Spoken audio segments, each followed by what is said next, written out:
And a very warm welcome back to the PGL Major in Kraków. Day number 2 of our Swiss format is well underway. We've already seen one of our matches today as we move into match number 2. This one is Mouse versus FaZe. Two teams who perhaps didn't expect to find themselves at 0 and 1 on day number 2. We'll start with mousesports on our panel once more. We've got Natu and Moses back with us. Natu, we'll start with you. This Mouse team, they're exciting, they're fun to watch. They're a different kettle of fish, as it were, from the Nico era. There's a totally different way of playing, different style, and it feels like maybe a different rhythm as well. Yeah, I think overall you could argue, I mean, there's no one can say that if Nico was in this team, they would probably be better, right? But it's not revolving around one single player anymore. Yeah. It's more about the team making good decisions and playing well as a unit instead. And I think that'll always get you much further than relying on one player being massive. So, yeah, I think it's been a good progression so far. They've really been trying to be wide when it comes to their map pool, just the way they play as well. Having individuals as Oscar and Rops, I think, it has been the massive superstar, just really doing a phenomenal job as the lurk for this team. So yeah, there's great ingredients.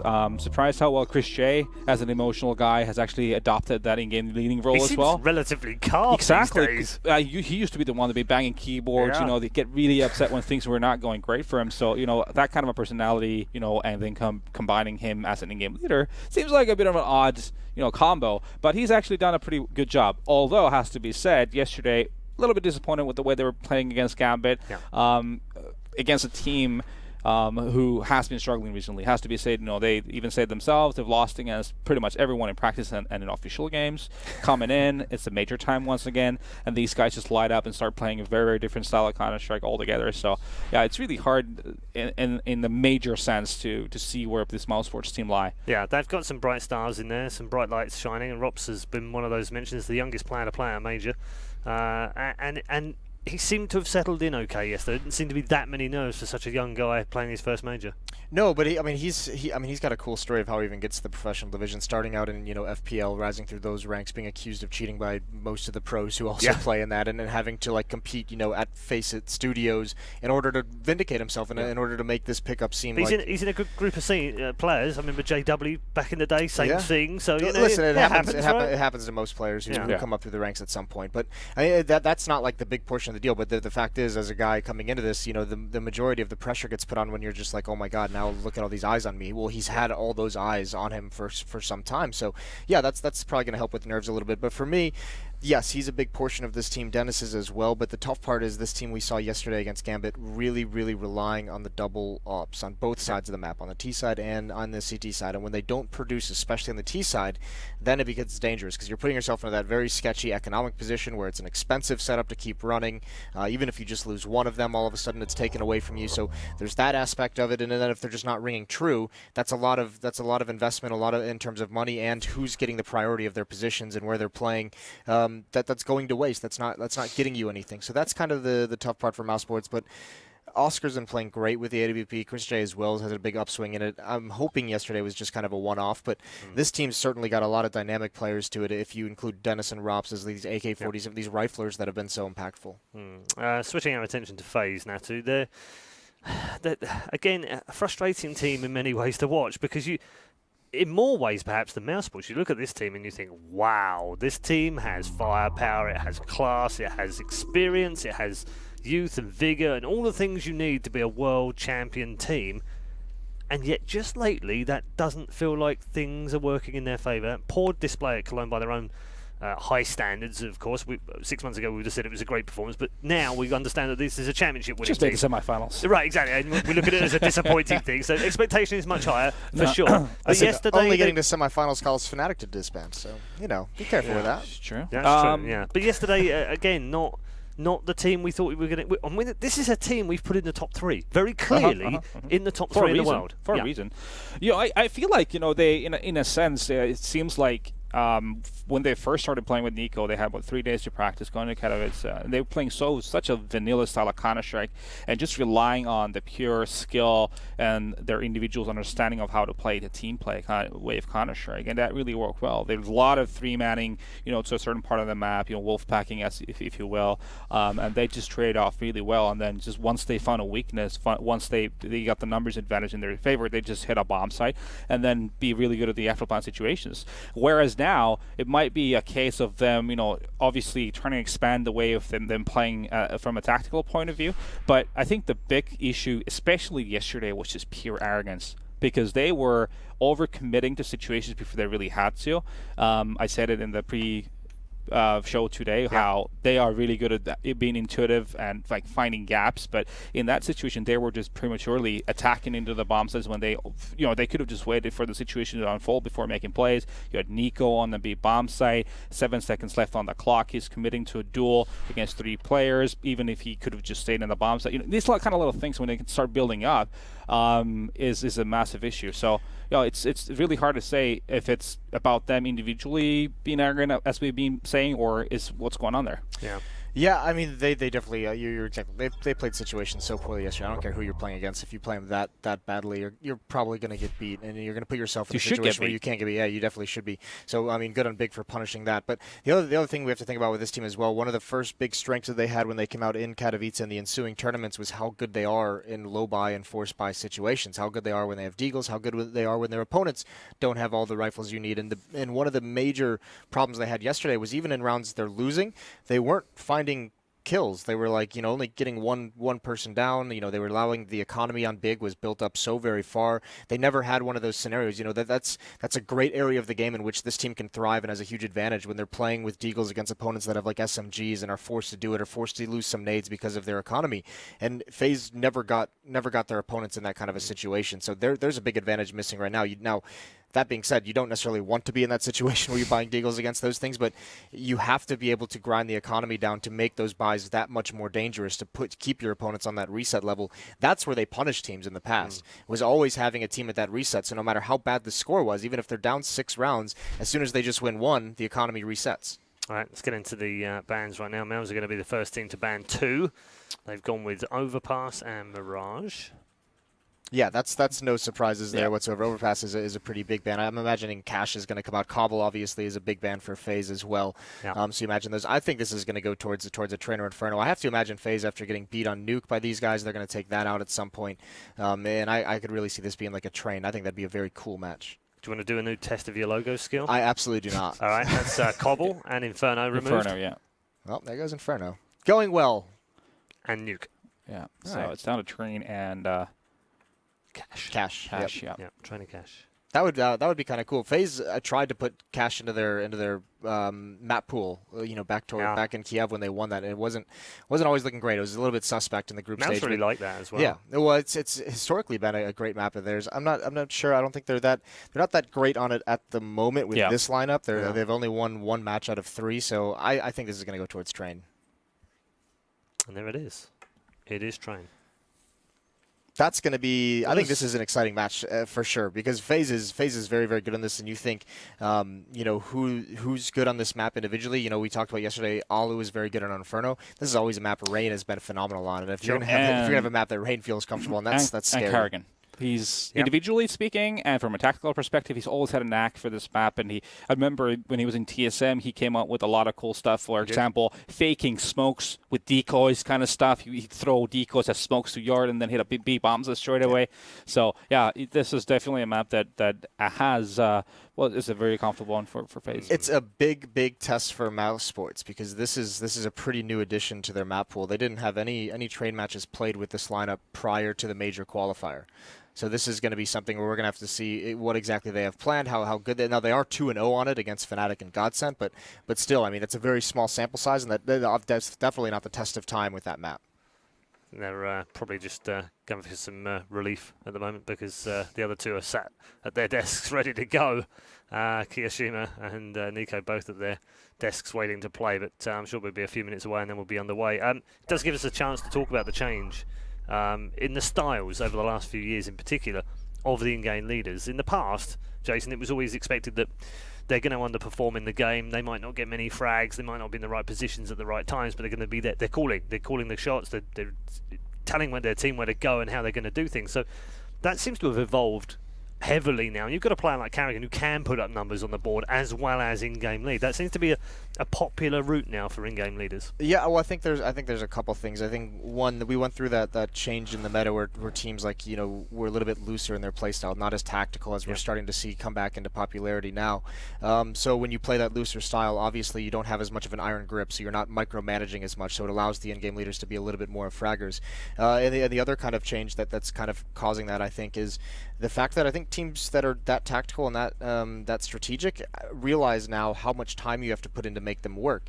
The real reason why in-game leaders, in those styles don't always put up the numbers is because of how much they have to do actually when the game is live. And if you practice efficiently and you practice well enough, there's no reason why your in-game leader can't frag. If everyone knows what's happening, what's going on, what the expected reaction to certain situation is going into a match, I know it's a lot to ask for, but that takes a lot of pressure off the in-game leader. It lets him focus a lot more on his individual game when he can just call something and then know that everyone knows exactly what's happening. Yeah, it's a matter of protocols, to be honest with you. You have to implement a lot of them. If you go for a default, if certain things happen, you get an opening kill at a certain part of the map, you instantly have a protocol you can call out, things happen. So that then, less micromanagement, as Jason was saying, then gives you a lot more focus into your individual play. Feels like there's ebb and flow over the last few years, because certainly you go from puggy to strategical, back to puggy, back to strategic. Where are we now? I don't know, but I hold that thought because I'm hearing that the players are back in their positions and we're ready for the start of our second match. We'll get more from Nato and Moses at the end of this one. Going to hand you over to the capable hands, though, right now of Henry G and Sadakist. Thank you, Paul. We are somewhat capable indeed. It's a bit of a question mark sometimes, but I think we're up to the task. This a task that FaZe has to accomplish. Surely. They haven't looked great recently. Sure, they got to the semi-finals of Cologne, but you have to think that battle getting to their 5th round of the Swiss format, up and down, losing some questionable games as well, and on this map as well, losing to Optic, I think 16-10. Optic looked very good, to be fair. They threw caution to the wind, but still you expect FaZe to run over them. Going up against mousesports, I'm a fan of this team right now. I think mousesports look great. This is probably the best looking mouse lineup we've probably ever seen in CSGO. I think they've looked fantastic. Which is shocking when you consider some of the talent that has gone through that organization. Absolutely, especially the likes of Nico, who's playing for FaZe right now. I think mousesports have got a real chance of actually winning this game. It's best of one. It's Train. FaZe don't look amazing right now. Lost against Big yesterday, 16-8. That's a crazy result. They're another challenger team that's had an amazing kickoff to this tournament, this major. And hopefully FaZe do find some form. They seem to be an up-and-down team. Like one day, they're very, very good, very, very good. The next, not so much. I'm hoping for one of those good performances today. I'm a big fan of this team. We'll see whether they can perform. But mousesports, I would say I maybe slightly favour them after seeing the FaZe kind of performance yesterday. Which, another team. North, like I said, if they went down 0-2, I don't think I would have saw them coming back in this event.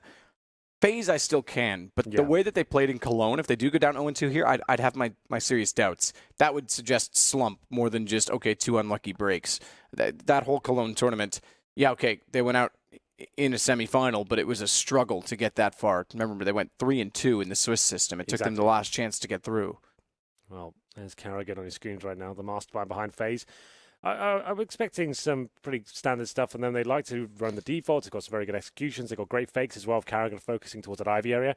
I feel like that was their undoing, though, against Optic. It seems that they're very aware. Whenever they saw Carrigan on one side of the map as well, they didn't take the bait. It seems like everyone's quite aware as to what that play means. So we'll have a look as to what sides will be starting here. Gobby brought up a really good point yesterday as well against in the interview, and this is why, and there was a thread on Reddit, much testament of what I'm going to say, but he's very good at interviews because he speaks a little bit about the other teams, which I think a lot of people that do interviews or in-game leaders don't. They kind of keep it to themselves. Sure. But he mentioned that they were way too quick to deploy their utility, and it was very obvious that they could just bleed them out and go late. Well, we'll see if that's the case here. There's young Rops, of course. Probably the youngest player we have at this major, I think. I think he is, yeah. I think that was officially tweeted out by Peter from HLTV. And the other stat was that only 2 teenagers have lifted the trophy as major winners, Kiarbi and JW. That makes sense. Well, there you go. Quite exciting stats there. We've already had one Estonian today in the form of HS. Good performance from him. Hoping to see similar from Rops as well. He's very good at train, I have to say. Like, he's very confident. He seems like he just doesn't seem to be afraid of anyone whatsoever. Switching that inside bomb side, T side. He's rushing into the upper round with the AK-47 out. Great crosshair placement, finding the shots that matter. There's Oscar in his game as well. Another key part to the mousesports machine. Alper, of course, up against the likes of Alu here as well, and Carrigan on that secondary orb. That could be a great battle. Those wondering, by the way, JW was a teenager in DreamHack 2013 when they won. Yes. I think he was 19 then. So he's obviously, I think, 24 now even? Yeah. Is that how many years have gone by? Possibly, yeah. 2013, yeah. It adds up quick, doesn't it? It really does. And yeah, that would be, imagine if mousesports were to get Rops on that list. Can't picture it. Definitely an outside shot. No. But it is interesting how many young players have come into the scene, because that was actually in CSGO one of the concerns that I had when the game was first launched. Before sort of the boom, I guess the boom obviously brings in new interest, and younger players are encouraged to pursue the dream of playing at a professional level. Sure. But before the, whether it was the stickers or just the interest that was generated through Twitch, Valve bringing in the majors, whatever it was specifically, I had my concerns that, okay, all we're getting is recycled players from the previous games. What happens when they leave? Well, now we are getting another generation. I would almost call this, I'd say it's second generation, but we're almost third generation in some ways, because we've gone through, the early pioneers of the 2002 era, early 1.6. Those guys kind of went away after CPL. Then you kind of had you guys in the CGS frame with Shocks and all those guys. You could call that Gen 2 even if you want to. They're the veterans now, and we're getting a new slew of rookies coming through. Yeah, it's great to see, and that's what we've always said. It's so good about this minor system. We actually get to see some of these younger players have a chance to get through, and here they are at the majors. We'll get into this one, though. FaZe Clan versus mousesports. T-start for Mouse. They're going to have 4 sets of armor here. Chris J with the smoke and 2 flashbangs. And in terms of the CT bike, Kishin with the kip. 1 smoke for him. This will be quite a simple play from mousesports. Most teams do favour towards the inside bomb site. That's where the bomb's heading for now. It's going to be the back of Robs. And he could be heading towards Pop Dog. Yes, they're very quickly indeed. So an outside split looking likely at this point. And players towards Olaf Meister as well. Here we go. Carrigan opening things up. Nico's going to follow that. Good entrance, though, from Oscar. That's the position you need to take over on pistols. You need something toward the quad position. Unfortunately, he goes down. Rops. He's up against the Rops. 1 versus 4. He's tagged already onto 68. Doesn't anticipate Rain to be on his right as he tries to rush over to B instead. No bomb plant coming through. FaZe Clan go up 1-0. A bit of an underwhelming pistol there, wasn't it? No plant coming in. Only that 1 smoke as well. Obviously going for the very fast approach. As I mentioned, most teams do favour towards the inside bomb site. Maybe they're kind of preempting that FaZe have maybe stack 3 players in towards that area. They can get a fast plant and have an outside retake in their favour, but this didn't get going whatsoever. 2 frags for Nico and Carrigan as well. Silent USP accuracy coming in bucket loads, but we're going into round number 2 here. No bomb planted, but no real force buy here. Rops has got body armor and deagle. Similar story for Lau with the P250, but everyone else quite a conservative buy. It's difficult to get the bomb down on Mouse for T-side on the second round of training because you don't really get the utility. You get the head armor and deagle, sure, but you can't really do much of that. So just opting for a weaker buy here. They got the flashbang and a Glock as well. Set shot coming in. Rops goes down to 3 HP. Big old Gooch. Goosh. Through the wall. Need. Oh, Oscar stares at it smartly. If you stare at it, ain't she? For whatever reason. Does less damage. But without the armor. Goes down to 42 anyway.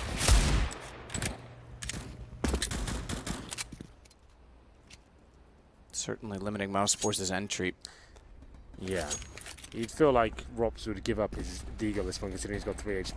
Give it a allow perhaps, but still wants to try and find the opening. I guess if you don't get the 1 dig, you're dead anyway, so you give it a go. Can't find it. Rain takes it down. Did not hit the shot. 5 and 4. Lots of damage being inflicted, but okay, Lau does find 1 back. He gets Nico, but Carrigan strikes back straight away. It's going to be a 4 on 3 now. Rain on 1 HP somehow. And dropping as well. This could get dangerous. I was going to say, Carrigan has to be very careful. He just got dinked as well on entry because he was looking left as Dennis slipped in. Got the kill no less, but as you mentioned, this is very dangerous. Oscar still in it, P250, 14 HP. It's Chris J with bomb and deagle heading toward B that becomes the factor. B is covered, but only by that of the single HP on Rain. It's Kiyoshima that has to be the money man. Oh, running in though, Rain, that's too easy, especially where he's so low on HP. 9 seconds, bomb down. Oscar's going to try and push back. Rain just needs to stay alive, stay in a better position. Bomb cannot be planted. It's a round over, and with 1 HP, he finds his 2nd kill. Yeah, Oscar just wanted to die then. It might sound weird for new viewers, but if he goes down after that timer expires, he gets no money into this round, and he needs money. He's the AWPer. He needs to be farming cash, so he's happy to die at that point. Rain happy to get the kills as well. He doesn't want to delay anything. He's got 1 HP. He wants to make sure he just stays alive. Gets an extra $600 for that kill as well. And it will be 2-0 for FaZe Clan. A little bit dicey, I have to say. But mousesports not going to get bombed down those 2 rounds. He's a fully coat, comes into number 3 here. Some P250s, 2 of those, no nades, no armor, of course. And we'll just probably be just grouping up, trying to get a refrag. I'd say just rush inside at this point. Just try and get the bomb down any way you can. That's the most likely area to get it done. There's normally 2 players towards inside. If you kill one of them, there's a chance to get that plant in. They won't be rushing it, slowing things down, but there's a bit of inside presence now from the CT. You can see Kiyoshima on the upper platform there. He will be the danger man. His teammate with HE out as well. Those nades can do a lot of damage. There they are. Surprisingly oversteps the mark slightly and only hits Lowell with the second one better. As Alu hits 2. They walk down in toward him. Molotov tick tells Keo that Dennis is entering. No reposition. Find Lowell on entry. Chris J. Manages 1 kill at the very least, but Nico quickly covers that off, so they lose 2. They'll reinvest ever so slightly, but guns to come up this time for mousesports. No bomb plant on any of the 3 rounds, but due to the save, Chris J, he's able to bring out an AWP that goes straight over to Oscar. Yeah, to be fair, just 2 PT-50s and a couple of Glocks as well. They actually kept FaZe down pretty modest. 2 kills wasn't too bad. Kiyoshima down to $600 as well, dying a few times. Alu purchases the AWP as well. That's what I said would be the interesting battle. Now, Alu's got a decent spawn as well. Could go towards Ivy, go potentially a little bit aggressive here. I doubt it on the first gun round. We'll see what he decides to do. Round number 4 here, just looking towards main entrance. Looking for anyone to push that aforementioned all-off position. Very default round from mousesports here. Dennis and Oscar investigating the Ivy position with the AWP. Rob's holding towards the pop dog area. And just seeing if there's any CT aggression. CT aggression is actually very prevalent on the first gun round. As you know, the terrorists might have limited utility. You've got residual SMGs or FAMASs, for example. You want to try and push in, get that first frag, and use that lesser weaponry to your advantage. But it seems to be very quiet so far as we hit the 1 minute 15 mark.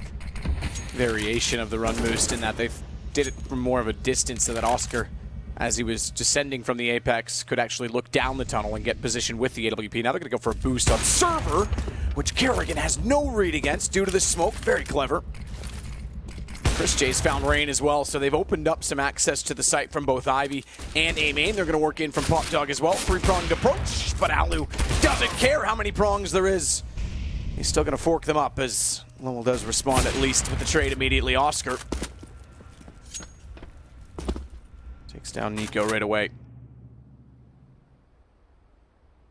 Keo's going to save this.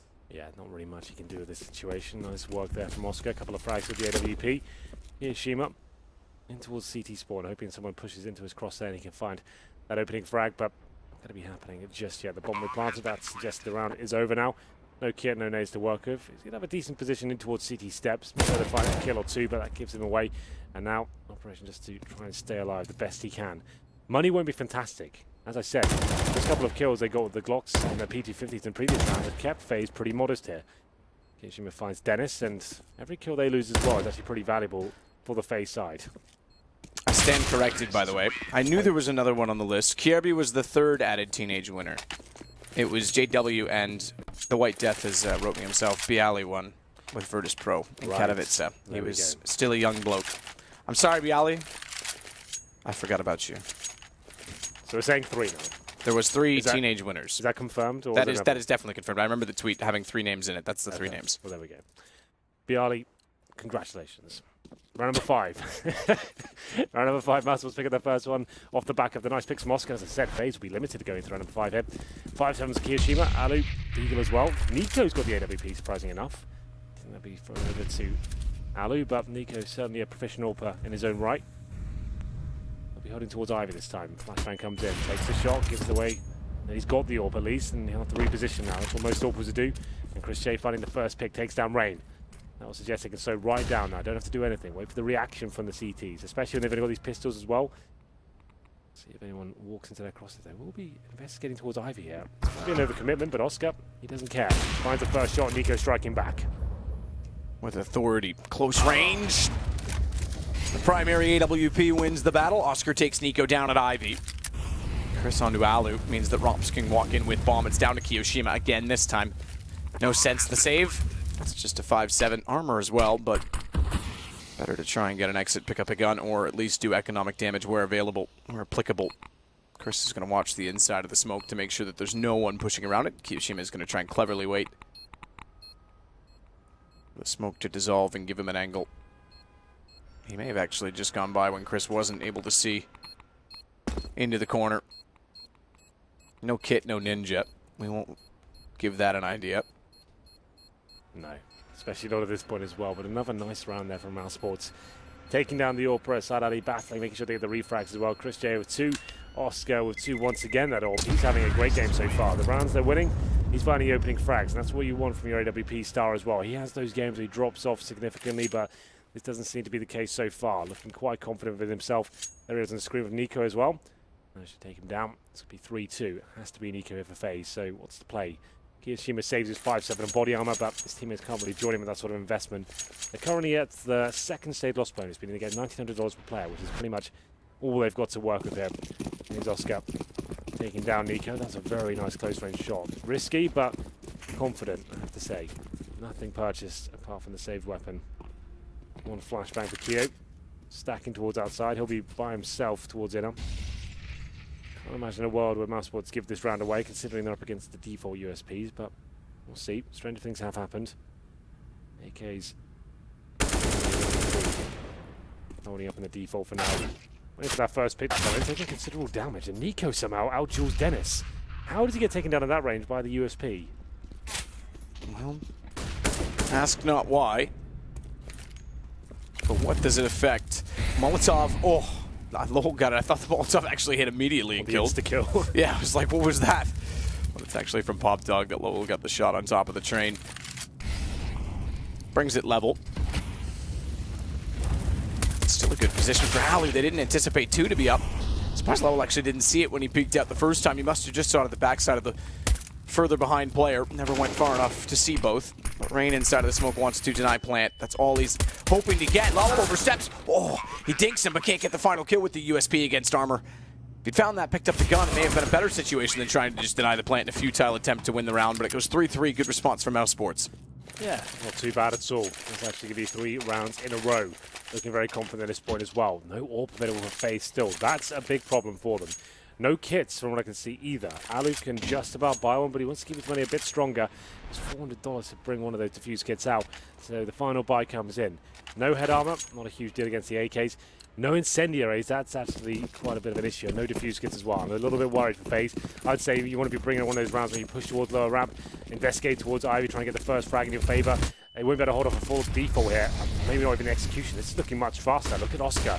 At a main entrance already and finds a shot but can't quite land it. Sprayed out from Rain. Gets 2, but Oscar, he's going to get the access to hell because they got 1 kill back by Dennis. That opens it up. Kerrigan could swing back around and catch him off, but Dennis stops the possibility, denies it with a few shots from the AK that scare and deter Kerrigan from doing so. He also picks up the bomb in the process. But watch the push right now at Ivy. Nico's already gone up to T-spawn. If that bomb even falls back, it's done for. Better kill therefore that he finds Kerrigan because it gives them more room to work. Yeah, Nico, he's so good in this position. We've seen so many highlight clips of him at the M4 at the main entrance, trying to shut down, deny the plan here. 1 minute remaining. Oscar finding his teammates. Can Nico do anything with this? Unfortunately, his teammates go down. He was in a perfect position, but now he has to clutch from it. Sprays in. Oh, awkward. Took forever, an eternity. He was going to get a quick reload in. Thinks better of it, goes back over to the nade.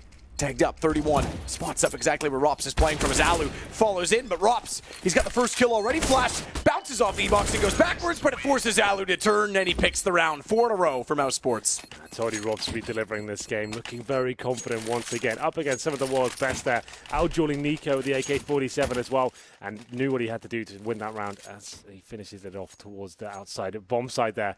Nothing the CTs could do. As we said, that was going to be a rough round for them generally. 5 M4s, no kits, limited with the utility. Rain did a very good job there to find 2 frags at the start. Nico flanked. This didn't seem crisp enough. Not the aim we're used to seeing from him. And Alu out-dueled there. The flashbang wasn't great from Robson. It almost worked in his favor. You can see Alu looked a bit discombobulated there. But 4-3 now. 4 in a row for mousesports as they take the lead. 5-7s, P250s. And Nico once again trying to push towards Ivy. Won't be shut down just yet as he falls back. Another default round from mousesports here. Nothing really invested by FaZe. Now finds the first pick, takes down Rain. Now they can slow things right down. A nice early pick like that, that's as good as it gets. You just think, right. We know they're on pistols. They haven't got much to work with here. Kerrigan, he says no apparently. I'm not sure why Lau's doing that. By himself, gives a rifle away for free. No need for it whatsoever. Push through. to upper for the AK, and the AWP to lower on entry, which is to watch the connector. Kiyoshima surprises Rops. It could have gotten worse than that, but Chris was timely. So therefore, Strike take back the player that would have easily swung out and taken the AWP as well in Kiyoshima. Kerrigan responds with one, forces back the bomb. They'll go for the plant with Chris on high still. The bomb is not in the standard default, which means the Molotovs can't be bounced. Good win for Chris. It's on the inside of the train. The door does not put the flames in that position as Alu slips up, but only the pistol. No armor, no kit. Chris swaps back out. It's now 5 in a row for mousesports. The key thing is in those situations as well, Lau needs to be very careful. It's all about refrag potential when you're up against the pistols, right? The 5.7s, the PT50s in CSGO, very powerful. If you're walking into the key choke points like Pop Dog, you better make sure you've got someone with you to get that refrag coming in, as it can fall apart very quickly indeed. Lau gives the rifle away to the likes of Carrigan as well, rotates towards inner. If you potentially give that to someone like Rain or Nico, you could lose that round. Luckily, it wasn't one of their hottest fraggers. It was Carrigan. He takes one down, and they get away with it just about. 5-3. He's going to have another buy here. Money's starting to stabilize. You do have the AWP out once again as they hit maximum loss bonus. Round number 9. 5-3 is the scoreline in favor of Mouse.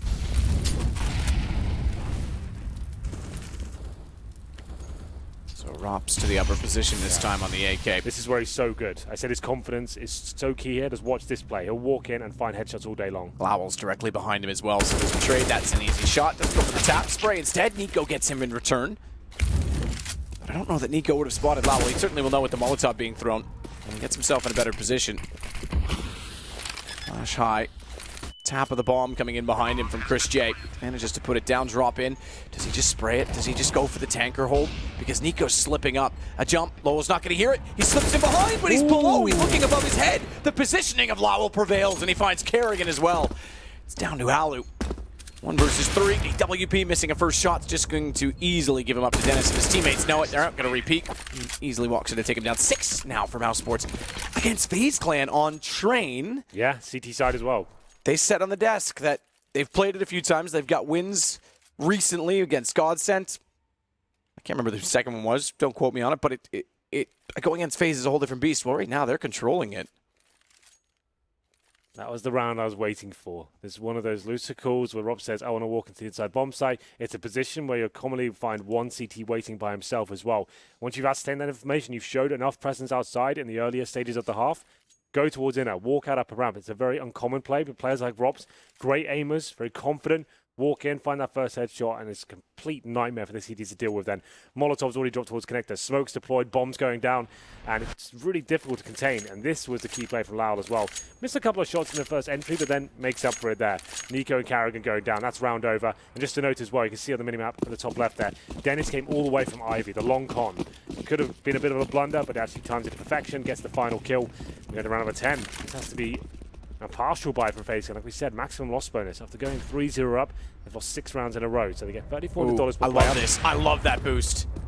And it gets the first kill. That's a scout player as well. Double boost off pallet. Spots the ladder. There's nothing the CT player climbing it can do. Wouldn't have expected it. Missed timing, though, as Rain pops in, takes down Chris, who, by the way, is the cousin of Spun. You get it? No. Spun J. Don't worry about it. Just like to throw that fire one in every now and then. Keo, top of the blue train. It's fine. It's early in the morning. Deagle inside of the site for Kiyoshima, though, as they go back that direction. They nearly got called off, as I was mentioning, by Rain pushing through, but Rops is able to catch off Kerrigan. That'll allow another bomb plant. Max loss bonus will still be in effect. Ali's going to try and flank in behind, but Rops ready for that as well, and he continues to be on good form as he now finds himself at 8-5, 9-5 for Oscar. The same for Lowell. Everyone really firing. In fact, 9 for Chris as well. Indeed. Having a very impressive performance from mousesports so far. This is a 0-1 game as well. FaZe going down 0-2. That's a real possibility right now, because on the CT side, but they haven't lost the half just yet. Still early days. We won't get too carried away. Alu on the AWP now, as expected. Carrigan bringing it out as well. As we go into round number 11. So far, so good for mousesports. They haven't given away a single gun round as of yet. Calls have been pitch perfect as we see another fast play towards outside, I think. Towards Pop Dog, 3 players committing, but Nico and Alu fighting back this side. Good shot, Oscar. It's the only entry as Rain shuts him down. It's suddenly all on to Dennis. Finds the first and the second quick enough that he's got a chance in it. He's got to get toward the ball behind the E-Box, but they've given him the room to do so. Oh, Molotov out. Alu is low. A wrong time to peek with the nade, especially where you can throw it over the object, to be fair. That gives FaZe their first round in 6. Thankfully, they carry over both AWPs because they lost 3 players. Much better there from FaZe. The double AWP setup prevails. Carrigan and Aloe doing some work there. Rain, especially with the M4A4 as well. mousesports trying to dictate the pace of the game. They've had some very slow rounds, some execute-based plays, some fakes going on. This time, full outside rush, trying to work out what sort of weaponry FaZe have. Now they know it's a double AWP setup. They'll probably be more cautious and actually deploy the full execution to take those AWPs out of the equation. We'll see if that comes in. Number 12 here, scoreline 7-4. Towards inside we go, and Kirishima by himself as usual. Hasn't had the most exciting game so far. Is a very good inside player. Using the incendiaries to deny any sort of rush, and Nico, of course, pushing Ivy with the M4. Quite the audacious play, but never got the plan to do it. Apparently it's not him as he gets taken down by Dennis. Down to 9 HP, gets dinked in the process, but that's a great pickup. You take a player down, Nico down, you can slow the game right down at this point. Just work out what's the next play. CDs have to react. We know they've got double AWPs as well. We've still got our utility. This is looking very promising. And that's one thing that the FaZe do not have after resetting the bonus. They've got 2 smokes left to work with in terms of long-term delay, and then 1 incendiary to shut them down beyond that. Alu does have an op, though, and he's got vision at Ivy. Dennis is low enough that he could be sacrificial, but they're going to send Oscar instead. Last time they run boost him across, oh, missed shot Alu. He's been missing a few. He missed a few yesterday as well. Those are costly, especially when you're already down a man and don't have the utility to play with. You need to shut them down immediately. Yeah, he hasn't looked his best so far, but see if he can recover here. Stays alive for now. It goes down to 49 HP. They've shown presence at Ivy and pushed Alu back as well. So what's the play here? Leaving Dennis towards that position. Lowell and Robs are investigating towards inside, deploying some smokes at this point as well. Trying to, like we said, deny those AWPs. As the smokes go in, they could go for an outside play here. Oscar pushing the charge up to Carrigan now. See if he can find the next pick. Chris J all over top of Carrigan, but spotted out instead by Rain. Plays from Z connector. Keo's going to try and work down ladder, but Rops waits for him. That causes problems because they were relying on him to catch off the players working in. And Carrigan gets passed by Oscar. He goes directly beside him as Carrigan pulls back, though. He finds the AWP. 2 seconds left, and already Rain is running. They'll find his 2nd round in a row as we go 7-5. Something to get excited about, but not enough to be elated. They've got to stay focused and continue to pull this back. They're only keeping 1 or 2 players alive in the rounds they're winning as well. mousesports have got money in bucket loads here, so they're absolutely fine. They can keep buying. They keep applying the pressure as well. They know that they're round to win. They managed to slightly give it away there. Carrigan pushing through the smoke. He actually bumped into Oscar a few times. I thought Oscar was aware as well. He turns around, spams his Tech 9, speculatively, I guess, but we go into round number 13, and that AWP is not saved over. They get a scout instead for Alu. He hasn't been hitting shots with the AWP. What chance he got with the scout at this point? 7-5 now. This would be a disaster if FaZe lost this one. It would be a double reset for sure. And at the closing sectors, that's a nightmare. mousesports looking to win the half and potentially the game. This is the peak, again, that they've been doing, intentionally throwing Oscar, if you will, in a way that he drops to see what's on the other side with the AWP instead of baiting out his shot. Didn't spot Carrigan, but still found the angle as Carrigan was shoulder peeking it. It's been a back and forth affair, I think, at Ivy, but mousesports seem to come out better for it most often. Yeah, I would say that's absolutely true. Recovering. I think they're throwing the scout away. I'm not sure where that's gone. I think Alu is just, okay, upgraded to an M4. That makes sense. And now towards Ivy we go. 3 players there. 2 towards inside as well. This is the backtrack play as well. We like this tactic. Nico's fighting back somewhat, but it's smoked off. Probably won't get more than 1. The CT spawn player has to step up there as Kirishima can't get anything going. Dennis has been hitting some decent shots so far. Oscar chimes in as well. That should be the round, but Rain's still there in the connector. Connector's about as perfect a position as you'd like right now because Oscar does that bomb towards CT. Smoked off though. He is smoked off, but he's still going close side to it rather than, okay, gets inside the train. I was going to say the far side. And he'll make it up for the plant. Rain now knows it. No kit. Great awareness as well, by the way, on Oscar to turn back and catch Nico, who'd already sprayed down 1 player, Dennis, I believe it was, through the smoke. Actually, take that back. I think it was Chris J. And then pushed it. Had they not done that, had Keo even slowed them slightly more, he might have been able to get a double to make up for Keo's miss. But they read it. Rain runs, grabs an AK on the way out, swaps over from an M4, and he'll just do his best to save, head toward T-spawn. Lowell's not going to beat him there, though, so he's going to have to go dumpster. Might get dumpstered here. Unfortunately, he gets taken down. Lau finds him, and that's one of my favorite strategies on Train on the T side. We don't really see it enough, I think. I think it's so fantastic to work with. FaZe will call a timeout, but that just to break that down a little bit, the fact is you go for that first pick, which they get amazingly well. They know the money's low as well. Smoking towards the right-hand side of Ivy instead of the left. Instead of focusing towards that outside area, they're going towards CT spawn, the backtracks we call it, and they've got 2 players waiting towards the lower ramp as well, applying pressure, knowing Kiyoshima is going to be there by himself, and how can he defend that? He rotates his CT spawn, he goes to that battle, but Dennis blows his head off, and that's the round done for. Rain did what he could, but stuck in the connector, smoked out, 3 versus 1. And now FaZe, I said they had the double eco there so they could have a chance, but they're going all in. That's the other option as well. You either just take a full eco here and try and buy it for the next round, or you try and do what you can with these pistols. They've taken the timeout, 5.7s, P250, CZs, a little bit of utility, mainly HEs. I would speculate right now, Matt, they throw 4 HE grenades at the main entrance right now. They're going to dump those and try and get a pick. I would say that's almost guaranteed. We'll have a look. Follow those HE grenades. There they go, 3 of them in towards main entrance. Oh, nice shots, cameraman. I like that. No damage inflicted though, unfortunately. Better than the 4th of July fireworks, some might say. Yeah, quite possibly. Do you have any fireworks in Canada Day? Yeah, we do usually. I wasn't there. I know.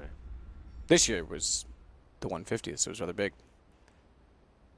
No wait, though. Patience for mousesports.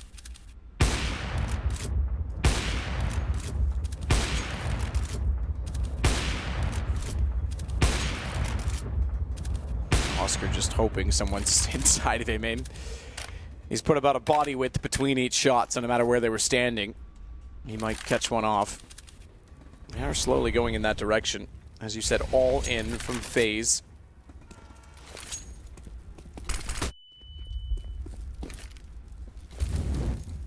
Dennis starts the entry point. Good shot, Nico. Headshot on the P250.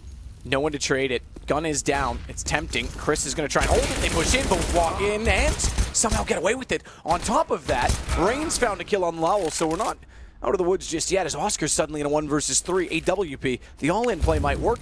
He will limit them back with a Molotov. 2 players from Pop Dog, but Rain goes directly through it. Rain versus the Flames. Doesn't quite douse them, but still gets the kill. Yeah, good round there from FaZe. And once again, mousesports losing kills with his pistols without refrag potential. See LMBT doesn't look too happy about that situation. Almost a facepalm that. Lads, he knew they had nothing. They had no money to work with. Where was the defaults? He was so good at them before. Overextending that. It's a really poor call, I have to say, from mousesports generally, but nice work from FaZe. That's actually limited mousesports somewhat going to the final round of the first half here. It's 8-6 current scoreline. A victory for mousesports on the T half so far, but getting 9 would be amazing. Orb comes out, but only a tech 9 for Dennis. Similar story for Rops on the SMG. A full buy for FaZe. They've recovered. That can be an absolute disaster, but the gamble pays off with that investment. The 5.7s and PT50s. Now it's up to Kiyoshima. Pushing up a ramp here. Can hear footsteps on the other side. Decides to fall back. Obviously, not the greatest of half here for FaZe. Remember, they won the pistol as well, Matt. They got the 3-0. And they've only got 6 rounds so far on the CT side.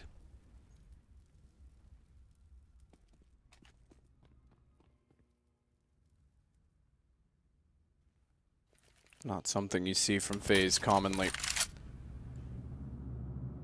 And for a team that's been building for years, you could say. I mean, G2, Kingwin did have a run at Cluj-Napoca, but that was a very different lineup. And this team's been building. Kerrigan's got his puzzle basically pieced together. Excellent string of results. Failure at this event of all, after how well things have gone early on, is unacceptable. Going down 0-2 is also unacceptable.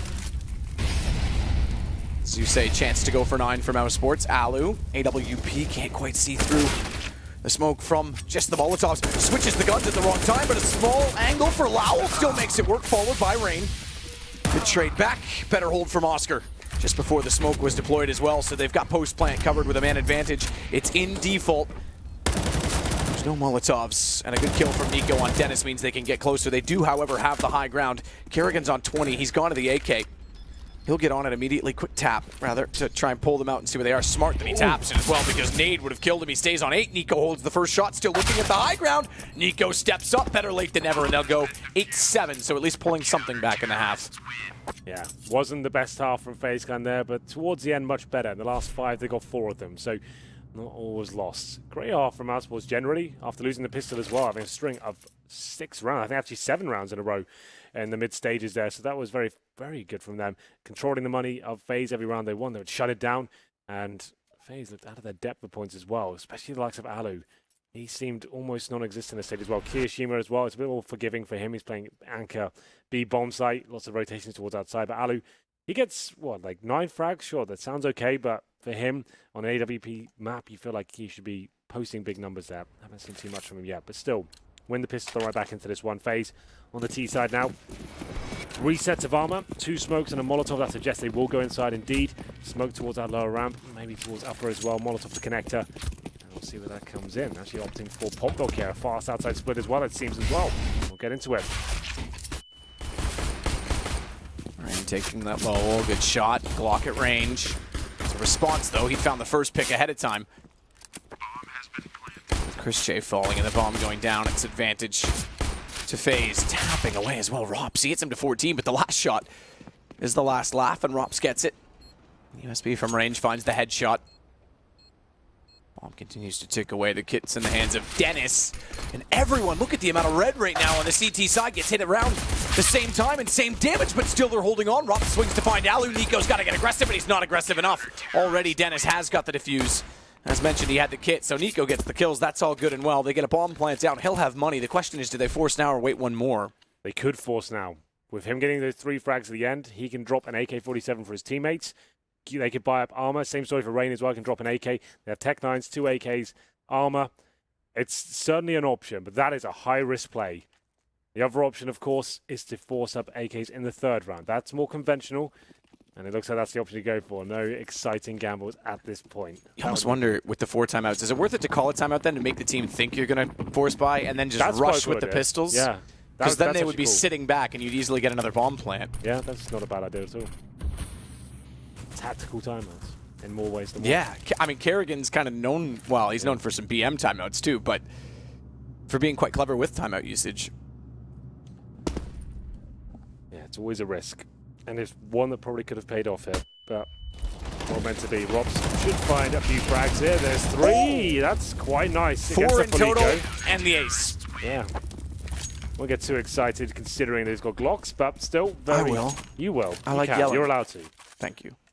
But I won't. But Thanks, it was Dad. still a very nice, good display of aim and managing to deny the bomb as well. I don't think he doesn't look too excited with it. Even flipping as the bird right now. So, why not? Unintentionally. Yeah. But, this one was, the 4th one was worth actually getting a little excited about. Yeah. Denying the bomb, that's the big deal there. So that's good news. Normally, when you've got that solo player, that bomb will go down, but I see him doing a very good job there. We're going to another 18. Orbs coming out for Oscar. They know the AK is coming out in the 3rd, and they might be boosting on the server here. They will indeed. Dennis trying to look how we can get that first pick. Nothing as of yet. This is a full default from FaZe. Decent buy, to be fair. 5 AKs across the board. Smokes. A couple of Molotovs to work with as well. Some flashbangs there. 3 firing. That's what Dennis was up. So it's a good job he fell back at the time he did. And the counter smoke on the CT side is to buy the CT side some time. Just to give you an idea of team game versus individualism. For mousesports, pretty much everyone is equal. 16 the highest amount of kills for Rops, 10 the lowest for Chris J. On FaZe Clan, it's Nico and Rain. 17 for Rain, 16 for Nico, and 5 for Kiyoshima at the bottom. So it's very uneven, which I think speaks to the scoreline and the fact that Nico, especially in the last round of the first half, stepped up in multiple occasions. Oscar can't quite hit the shot toward A main. Flash in, just a little peek off it. He's instead going to be patient because he doesn't know if they've entered already to go toward E-Box, and he knows they have to cross. Doesn't quite have the angle to get the jump on the shot, but he could swing out behind them. He's pushing down the lane. Rain's ready for it. Flashed off. Lowell doesn't know, and when he goes, the vision's back, and the kill is made. The early buy is going to work. First gun, it's Rops versus 5. Yeah, absolutely. Works. And then some. 5 players surviving. FaZe Clan, a pretty textbook round there. A few smokes deployed. attacking the main choke points of the map. Main entrance, Pop Dog, Ivy as well, hitting the headshots. Aloe with 2 frags, starting to come to life perhaps here. Rain and Carrigan, and it's just going to be Rops remaining, but he's the old vending machines now. Hear the music coming in. I know, I always forget there's music there, and I looked at my phone like, did I leave an alarm on? No. Like, does that mean? Did I do that?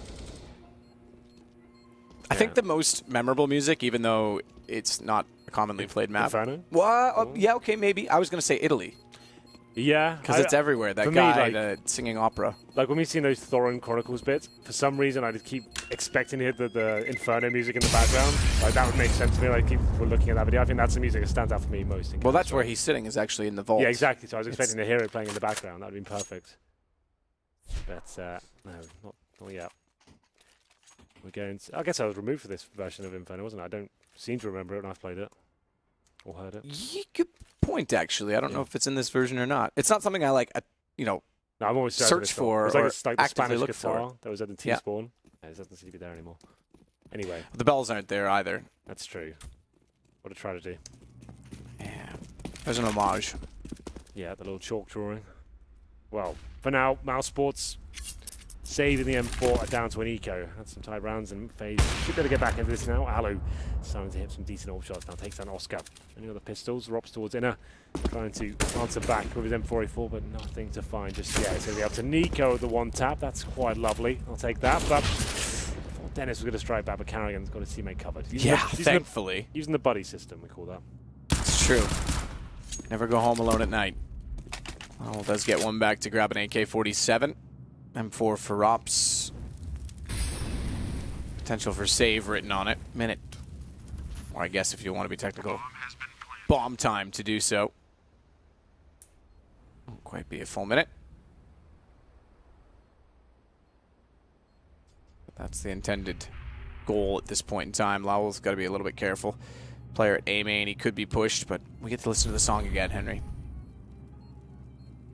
That almost sounds like something we'd get in a restaurant, a traditional Polish restaurant here.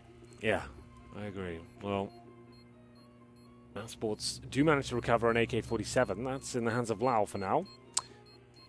Same story for Robs as well, but he didn't find that weapon. He saved it from the previous. It will be FaZe closing the gap here. 10-9 with the overall score mark. Second save loss bonus with the saved weaponry as well, which should get a decent buy from mousesports. I don't think they can afford an AWP. Oh, they can just about. Chris J could either use one or drop it. Of course, was the primary AWPer for so long on this team, but Oscar coming in, being the superstar he is, has taken over that main AWPing role. Chris J does purchase it, and he goes with armor as well. So does he give it to Oscar? I'm not sure just yet. Certainly capable of delivering a performance on this map. That's a nice shot from Alu. Like we said, had a few misses on this map. It's starting to wake up now. Nice little flick down. Chris J will be keeping the AWP, so we'll see where he can go with this one. Had a decent spawn as well. Doesn't commit towards Ivy. Just at the bomb train. Nothing too flashy. Looking towards main entrance, it seems.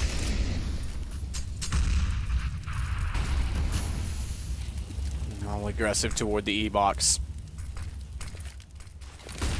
Flashes over high from Rain. He's actually blinded himself with the way that bounced. Didn't really go to plan. Dennis will take down Rain. Carrigan's going to follow up. Dennis has the same position, so he's got to be careful, Carrigan. Oh, timing is everything. It nearly catches Dennis out this time. Carrigan can't land the shots.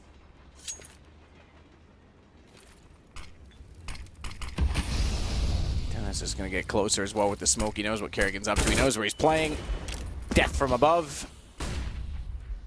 1979, if you want to be accurate on that one. I knew you were going to say that. Canadian band, I have to say it. Yeah. Oh, 5-on-3 now. Nico, he has to be the danger man and step up here, but as Aloe to strike first, Nico does go down. That's going to be the round concluded. Only one player surviving. Kiyashima, quiet game so far. Bomb down, 42nd, the position given away. Now delivers the final headshot there, and after losing it a couple in a row, having to eco, mousesports are fighting back there. Doing a very good job, picking up the secondary AWP as well for Oscar, of course, and just finding the frags. I have to say, Dennis has been impressing me. Like, he's a player that's had his criticism in the past, but this game has been pretty solid. Everyone's stepping up on mousesports here and delivering impressive performance. Pretty much everyone's in double figures. Chris J at the bottom at 11 and 14. Next to him will be Dennis on 14 and 15. Everyone else on 15 frags. So everyone chiming in at 1 point. Number 21, double AWP setup here. Chris J and Oscar trying to open things up. Still money available for FaZe. Probably be their last buy. Maybe one more on the back, sitting the bomb possibility in Alu. Now he is hitting shots. Takes an Oscar at the upper ramp. 5-on-4. Do they fully commit? I think the answer is yes. All 5 players this side of the map, they want to get in there and get stuck in. Ops certainly has stuck into that site. He's done very well. We got the ace there against Pistols. This time gets 2.5. Dennis getting the follow-up, but Alu's got him in return, and Kerrigan's ready for the flank. Dinked, however. So although it's a 2 versus 1, there's a chance for Chris J. Problem is he's on the AWP. I say it's a problem. Yet to be determined. Smoke off, no plant on B. He's read the fact that they've cowered away and gone back over to A, and his timing is perfect as well. If he can get in and get scoped in time, he could easily find the kills. Down goes Kerrigan. He was carrying the bomb. 1 versus 1, 59 seconds, and Lowell has to make a decision on, or excuse me, Alu has to make a decision on whether he plants or hunts. AWP versus AWP, and Alu lines it up. Foot shows. FaZe pick it up. We've certainly got a match. Yeah, we do indeed. That was such a tense round as well. Rob seems to be the king of that inside area. T-side and CT doing a great job there. 2 spray down, and you thought, okay, he's done enough, but Baseland do answer back, and it just comes down to the 2 versus 1. Chris J, great awareness, like you said. Here's the initial frag. Oscar taken down by Alu, who saves it in the end as well. Gets the first and last frag of round number 21. Scoreline now 11-10. Money pretty dire for mousesports once again. 5-7 for Lowell. Dennis on the UMP. There is an orb for Oscar. Same story for Chris J as well. So everything they've got towards the sniper rifles. No kits. Little to no utility. 1 smoke and an incendiary. That's it. This is a huge round. FaZe can equal things up and put mousesports on the weekend. They can pick this one up.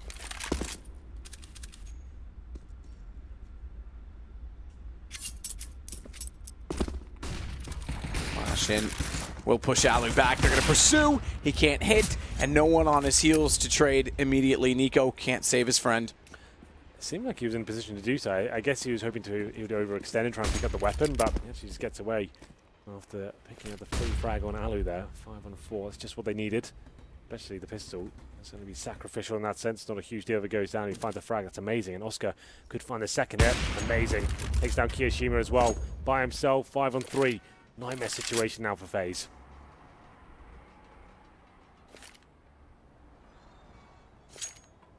Rain.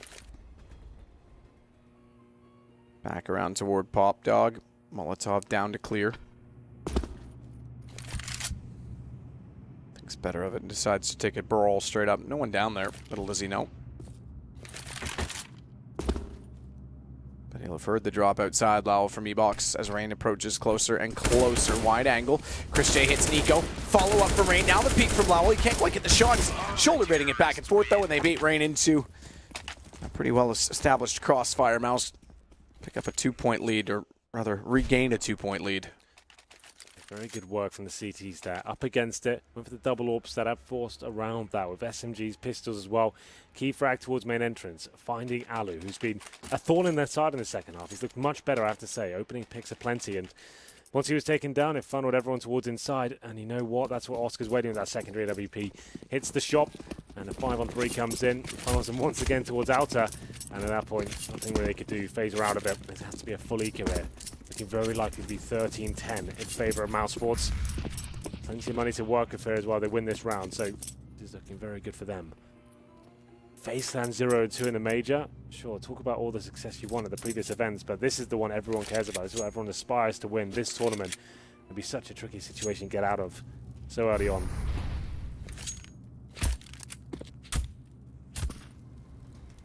Alu's grouped and ready. Kerrigan the only one that's not looking toward A main. He's heading down toward Ivy at this point.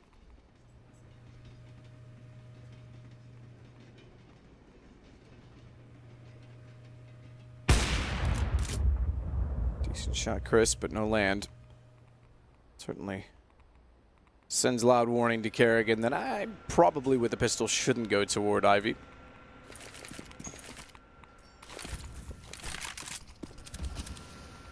Wouldn't be surprised if Oscar just fires in and wall bangs them at this point. They've been so long. Instead, it's going to be the can of flames. That'll slow them down further. Yep.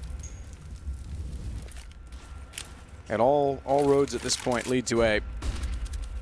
Good setup as well. Dennis on top of the train should be able to cover them off, and Lowell can pop out and do exactly that. Only manages 2, but Dennis follows up.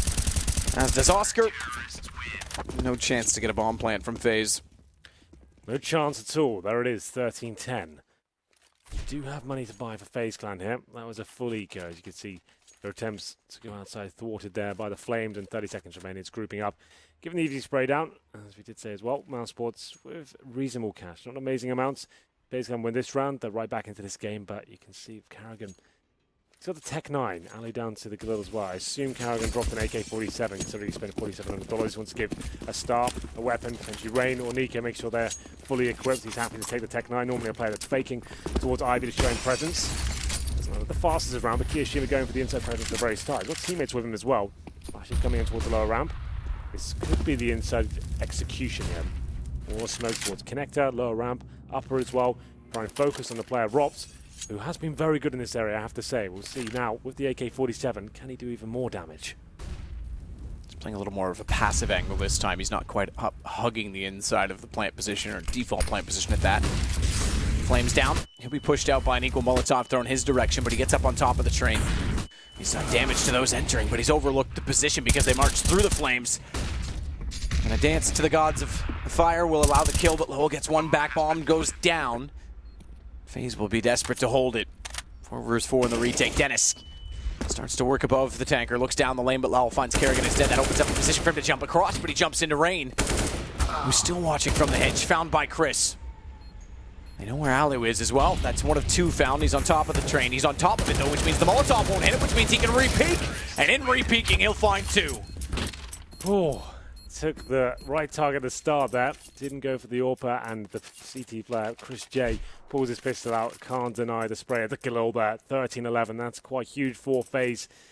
It could have been game over if they lose that round. Certainly wasn't the cleanest of rounds, but taking down Rops to push down, everything was correct in that sense.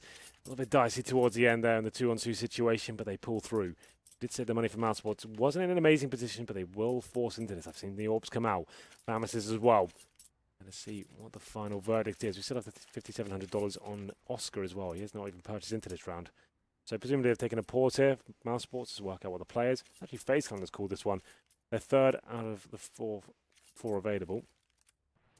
Number 25. You're just joining us. This is the 0-1 game. Important for these 2 teams as well. Both legendary sides and looking to do what they can here.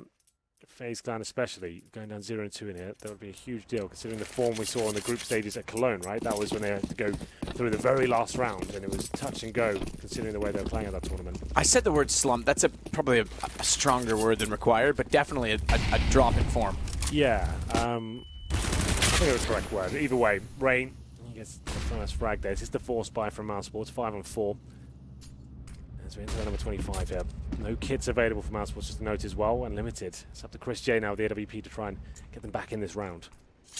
So Kerrigan had jumped across to give Ali the angle from the dumpster. Dennis is watching Ivy, but he's inside of the smoke. 3 players from FaZe want the position. Keo goes aim in there for, and Rain already down the ladder at Pop Dog is going to try and work in. Make the split a possibility. All the utility being deployed at Ivy, Chris isn't exactly sure where to look. He thinks he may have to give support to Dennis, but he's the main gun at the front of the site. He needs to keep his intentions clear. The only thing clear was a bullet to the brain as Rain walks out from Pop Dog. Oscar, stuck in hell, strikes back though. He takes down Kerrigan at close range. Dennis does the same on 2. It's Kiyoshima. A kill that evens things up, but in the flurry of the exchange, makes up for the deficit by which was overcome on the mousesports side. Yeah, bomb down as well, 30 seconds remaining. Dennis with the AWP. He's actually in a decent position. He can look at the bomb. Rops, though, needed to buy himself more time there. Dennis had that one set up for him. Made them work for the bomb, then Rob shows his hand. I feel like that's a bit of a mistake, but that smoke could be a lifeline. Dennis can still win this round. That's a huge blunder, but Rain reads it. Swings out, hits the shot, 13-12. Money on the other side of things now is broken. So mousesports had an advantage at 13-11, or rather 13-10, excuse me. And FaZe have returned serve, broken them down, and have a chance to tie the game late. Better late than never, but it's still not comfortable for FaZe. Absolutely. I feel like Rob's full save, I think, has to be in order because they're at 2K, but they want to buy in the next Definitely. Yeah, you wouldn't force this. You've got 2-round loss bonus, and it's not match point. You don't have to force. We'll see what they can do, though. 1 PP50 purchase. And they will be stacking towards outer, 1 on the inside bomb site. FaZe Clan very slow in their approach here. Nico and Carrigan working towards Ivy in the first pick, which tie things up at 13-13. Alu finds the third, and that should be the round done. Not really much mousesports to do about this.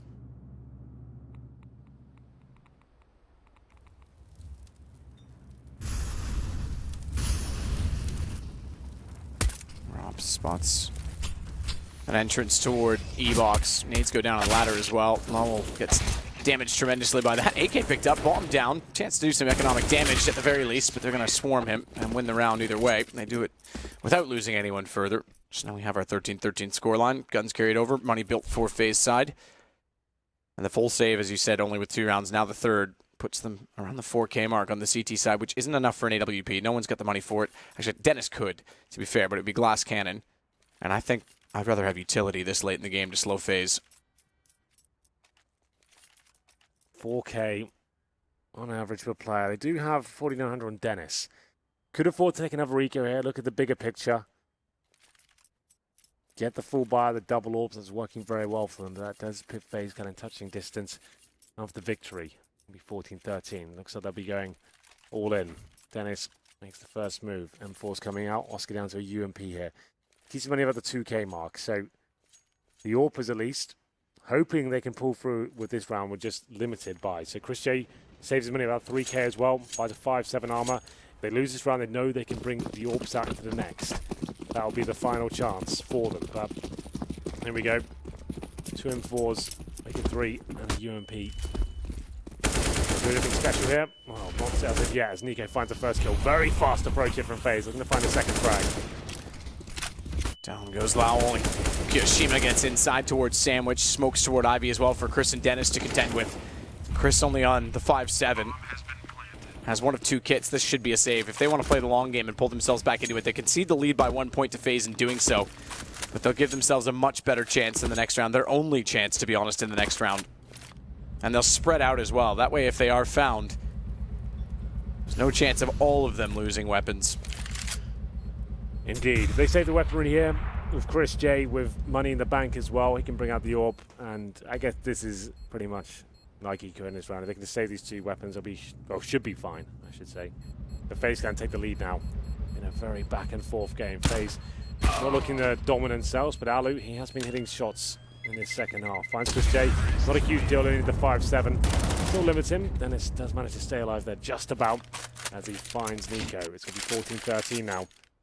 Lots of money available for FaZe Clan. Almost a non-issue at this stage as well. Them all encroaching on 5 figures. Orbs coming out for Oscar. This will be it now. Everyone's fully invested. 3 M4s, a FAMAS, AWP. Dennis with the AK-47 as well. Basically looking to close this game out. Overtime very likely at this stage as well, I'll just point that. It's definitely a possibility. Ooh, hit him. Certainly did. Alu's tagged down to 18. So Oscar, if you will, has won the exchange.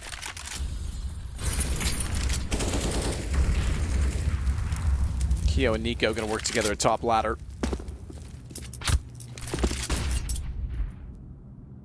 Oh, is down below. Flashed, popped in case they dropped. Hoping to time it right. They haven't. Palm still down as well toward the stairs at T-spawn. So FaZe will have to go back and gather that, but for now it's information. It's all about information. Keo's tagged on 59, by the way, as well as Alu, so they've lost the early damage. Keo has left Nico to his own devices to guard what, to be fair, is quite easy to guard, the top of the ladder. Rain will throw a Molotov out. Bounce it straight down on the inside of Pop Dog. Spreads quite well, actually, because Lowell is actually being tagged by it. It's forced all the way in. It's very well thrown from Rain, and that's perfect because Rain's Flames hits, and if they don't, they spray into the corner. The only place Lowell could have gone. Yeah, that's really cool.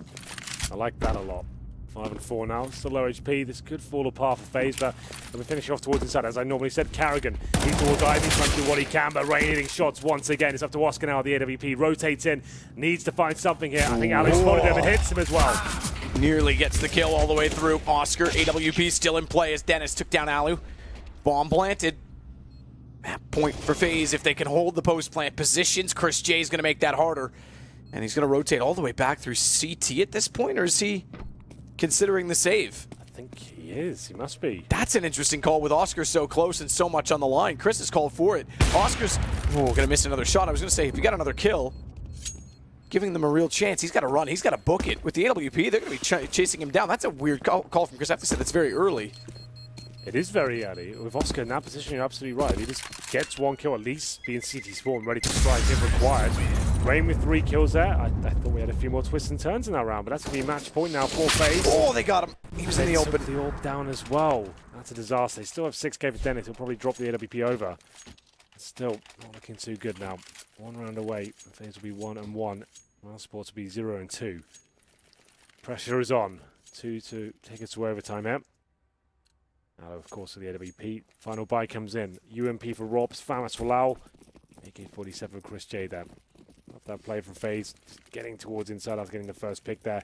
Lovely play with the Molotovs towards Pop Dog. It's another fast outside execution here. It's going to be just Carrigan by himself for now. He loves to be baiting these plays out. His teammates play towards outside. If he gets 1 kill, that's a cue. He really goes down as well. He hasn't been that convincing on these plays. Ivy last round as well, went down straight away. Trying to pull rotation, sure, but very rarely finds kills. Oscar and Rops stand tall for mousesports, leaves it down at just Nico. Finally, they firmly control around. Remember, they were back and forth at the start of the half. We went 3-3 to start it off, and then 2 rounds for Mouse. Looks like they had the momentum because that's when they broke FaZe. But this run of 5 has made things awkward. Important, therefore, they keep all 5 alive. Or 4. Yep. Keep 4 alive. Keep all 4 alive. Well, we'll see if Nico finds anything in this round. I don't think he will. It's almost redundant that he even limits them that much. They're going to keep 4 players alive regardless. But there it is. We're going to round number 30. That was the outside fake there. Not so much a fake, just Carrigan, as we said, on T-side train, and most maps in fact as well. He likes to go towards certain positions, key choke points about by himself, smoke out, a few swings with his teammates as well, and he'll try and get his way and navigate towards the bomb site, try and get that 1 pick. If he gets it, it looks amazing, because then he pulls the rotation from inside, his teammates ready towards inner, and the previous round he does towards Ivy when they're ready to do the same thing, but didn't really work out from that previous one. They get the first kill, then Rops stepping up towards inside with the UMP, gets 2 frags, wins a round. As I said, overtime, very likely indeed. The coaches now are able to chime in. Nothing really being said by LMBT though, from what I can see. Very quiet there. Maybe they've already got the game plan in mind. They're on the CT side, so double orb setup coming out once again. Chris J and Oscar with those weapons, of course. Alu, same story. Kiyoshima, 8 kills, 18 deaths. He has had a very quiet game. I thought it was just because it was CT side, but T side hasn't really delivered too much either. Yeah, he's definitely not on form right now. 8 kills total. 3 kills since we last mentioned it. 30 kills, meanwhile, for Rain. That's not bad. Yeah, player of the game. Still doesn't exactly make up for one player not hitting shots. Keo being said player. This time you could argue he is the problem. And he's going to go back out to Oscar. He slow-peaked this last time. Yeah, surely learned his lesson. Oscar's playing an even tighter angle this time. It's normally the wide peak to look toward the tanker, where originally that's where operas are playing to catch them off. So maybe Keo was expecting that, hence why he went for the very slow peak.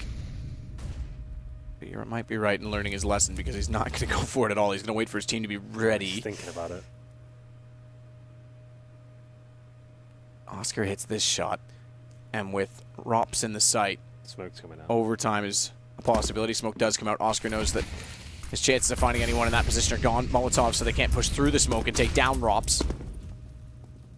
They won't commit yet. Alu and Nico are at the bottom of the ramp, but I think they're going to be a distraction because Pop Dog and Bomb have something in common in that they're both in the same spot of the map. Lowell, Rops, they win their duels, but Rain's sneaking in. He's been found. It's going to be overtime because Lowell's got Kiyoshima as well. 15-15. We aren't done yet. Certainly not. Decent hold there from mousesports. We question Chris J's decision to be saving weaponry at the key point of the game as well at 14-13. It works out for him though. They managed to hold strong and push it to overtime. Everything's reset. Standard rules here. 10k MR3. First to 19 at the top of your scoreboard. 18-18, we do it all over again. Sides do not swap. Into the first round momentarily. Headsets come off for now, so probably a bathroom break at this stage. But mousesports managing to hold on. Very impressive in the first half, actually winning the T half to open things up, and we thought it could slip away from them, but here we are. FaZe have the smallest splatters on the planet. Yeah, they're commonly in the bathroom, aren't they? They were doing so at the start of this game as well. I don't remember which players. I know there was 3 or 4 of them. I think Dennis is gone to do the same.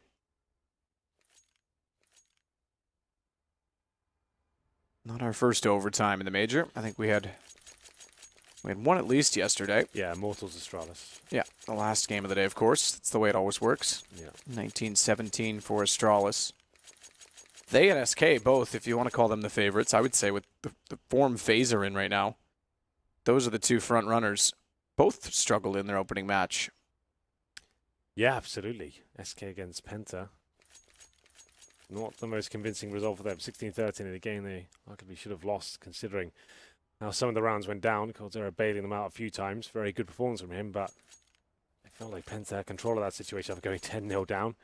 Astralis, you're right, and going overtime with Immortals as well. But they are a very good team in their own right, but you'd expect the current major champions to be able to take them down. But still, Immortals, always a bit of a dark horse. I was about to say at these majors, it's actually the first majors I've ever been to.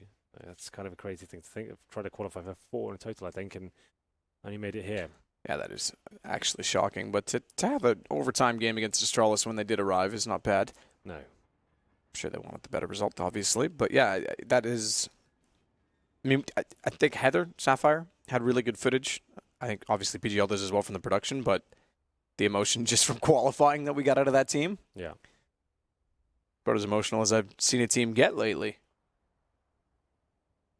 Yeah, it meant a lot to them. But everything we really said in this game, at least. FaZe not looking their absolute best. Some of the key names missing from the serve at the moment. Kiyoshima especially hasn't really delivered a world-class performance. Alu in the first half was very quiet, carrying in on 12 frags as well. He's been trying to sell fakes on either side of the map on the T side. I feel like teams have just got his number on those sort of plays now. He's by himself and doesn't really seem to be selling too much at all. But almost ready to get back into this. Chris J sits down, leisurely pace. As I said, the teams do not swap over. So let's talk about the CT side on train. Overtime needs to be a little bit careful. The double orb setup, obviously always viable, but with this sort of money, when you have 10k and MR3, double orb setup, lose that first round, you're extremely limited. You could be on pistols by the third. They need to work out what's best. You'll see almost all the players get no head armor. There's not going to be any SMGs up against you. So you try and save money. Probably only 1 or 2 kits, because like we discussed before, diffuse kits in this game have gone up in price compared to previous iterations of CS. $400 a piece these days. Buys starting to come in. Not everyone's even sat down. We are getting some buys there. Just to go back to your point about Immortals making it, Brazil, therefore, is the second highest represented country at this event with 10 players. With Denmark at 11? Denmark at 11, exactly. Yeah. And just behind that, Russia with 9. That's right, yeah. Well, there you go. Vega and Navi, of course. Vega, Navi, Gambit. And Gambit, yeah. You're right. Well, it looks like we're good to go. I can hear the unpause coming in as we enter the first round of overtime. I said it was likely we found ourselves here. Alu, 22 frags, looking to increase that number.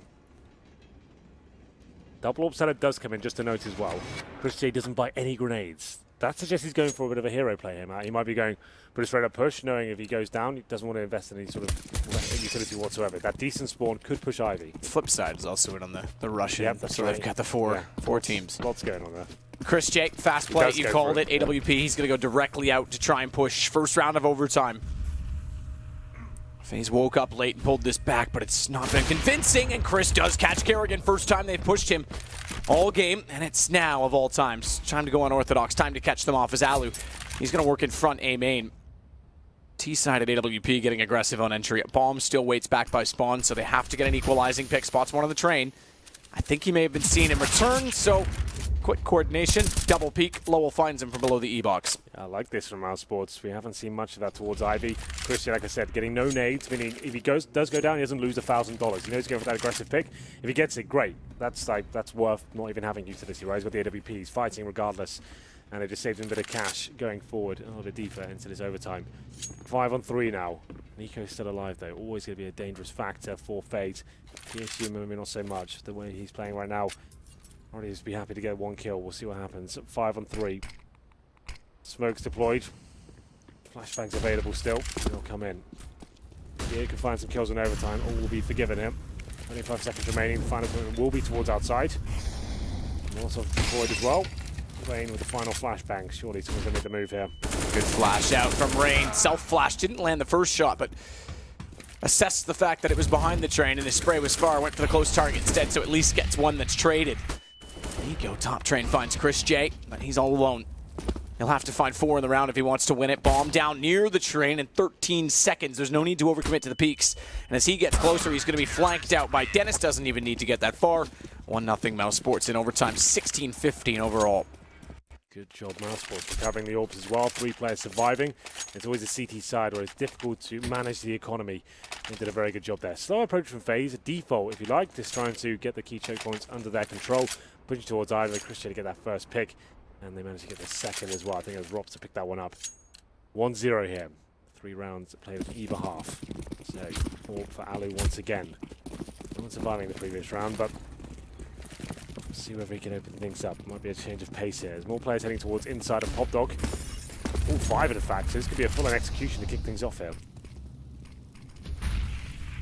No Carrigan antics towards Ivy. He wants to be part of the action this time.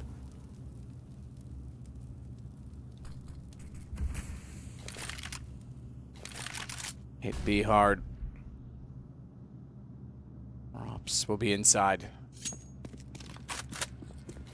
He's done best when he stayed aggressive, so going to the passive angle, remember he was overwhelmed here last time because they went through flames. Alu gets Oscar down, he goes back to the aggressive position. Only managing 1 kill though before Rain responds to then plant the bomb and mistimed Molotov. Means the smoke due to dissolve within the next 5 seconds. And Kerrigan, with no flames to protect, has Dennis walk through and find the gap. I was a little early on my timing, that smoke's been there and lingering longer, but it's the advantage nonetheless to mousesports. The tanker's going to get the information early when they cross toward the site. No need for Nico to peek out. He'll watch the high ground. There's the information called. He goes down, though, is the problem. Not even a single kill. It's going to make Nico's job very challenging. Molotov off it, and he absolutely cannot. Nothing he can do. Has to concede and just try to save the AWP at this point, more so as he's on the T side. And it's 2 straight rounds for mousesports. Money is tight. FaZe are in a tough position. That's actually kind of sick for mousesports. It wasn't an incendiary. They picked up a Molotov and coming for the retake. I just spotted it just as they're coming in as well. You think, oh, Nico, up around, bomb down, hits 1 shot. He's into this one. As soon as I saw that Molotov, I just knew it was game over. No chance he's going to win that. Everyone knows it'll be towards that upper ramp area. Here's the initial shots from Oscar and Alu. Nice refrag from Alu, but not enough to win the round. Bomb gets planted. That's some good news, at least, as we'll see. There is enough for the AKs, and they saved AWP as well. Means they get a decent buy just about. Alu with no head armor as well. Obviously, they have to spend a lot more. It's 2-0 in favor of mousesports. Looking very promising for them. Final round of the first half of overtime now. Leg shot gap anyway. It wouldn't have been a kill, but thought Alu might have got a chance to pull the trigger. Cops an aid down to 75. Run boost this time from Kerrigan. More traditional, just gets him across, not like they were doing with Oscar.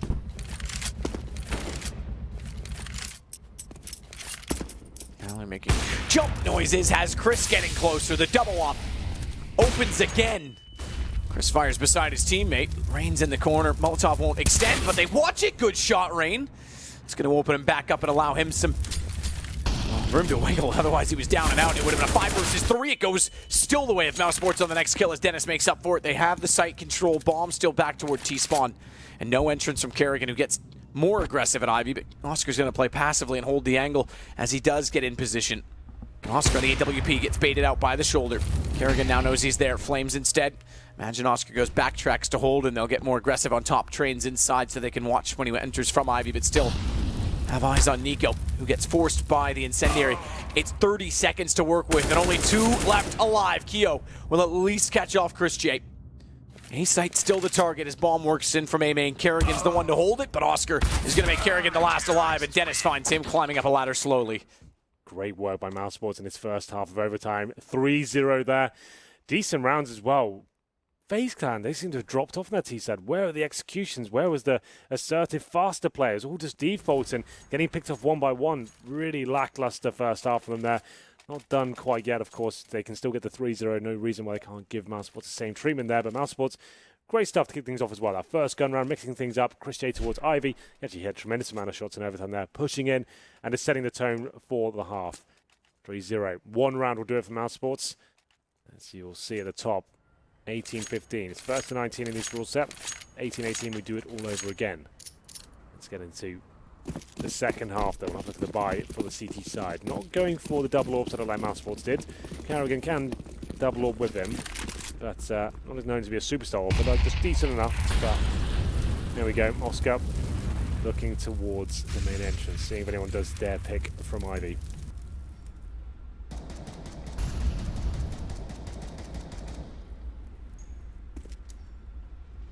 Distant echoes of a tapping M4. It's a double stack again, Matt, what you enjoying. I do. This boost was brilliant last time because you'd never expect it climbing the ladder, and even if you climb the ladder, there's nothing you can do when you see it. And it means that he can go on that pallet, his teammate can cover him as well. But if CT's pushing in, he can just concentrate on his role of getting those picks towards the Ivy position. That's quite cool. No one goes up this time to fall victim.